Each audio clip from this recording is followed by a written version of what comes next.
حدیث میں آتا ہے کہ سب سے افضل صدقہ وہ ہے کہ جس میں صدقہ کرنے کا دل نہیں چاہ رہا ہو.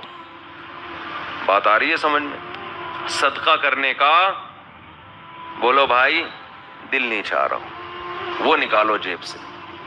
اور صحابہ یہ بھی پوچھتے تھے کہ کہاں خرچ کریں. نبی نے فرمایا ہاں پہلا فائدہ میں بتا دوں کہ دل کی اصلاح ہوتی ہے. دوسرا فائدہ ذہن کو سکون ملتا ہے، ڈپریشن اسٹریس ختم ہوتی ہے. تیسرا فائدہ اللہ کا غضب ٹھنڈا ہوتا ہے.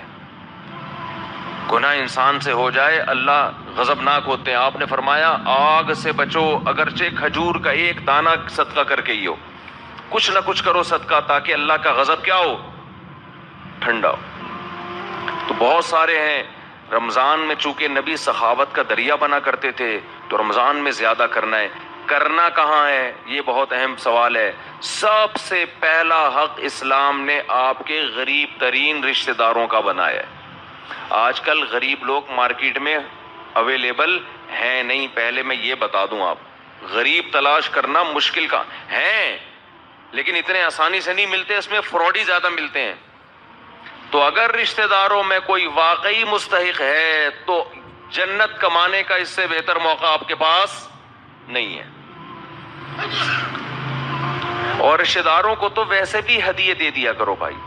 بہن بھائیوں نے آپس میں پیسوں کے تبادلے چھوڑ دیے. دعوتیں ہو رہی ہیں جن کا کوئی فائدہ نہیں ہے. بلا کے اتنا قورمہ دیکھ پکا کے سب کو کھلا دیا.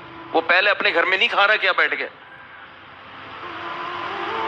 پیسوں سے جتنی حاجت پوری ہوتی ہے کسی کی اتنی دعوتوں سے پوری نہیں ہوتی. تو پیسے دو بھائی ان کو.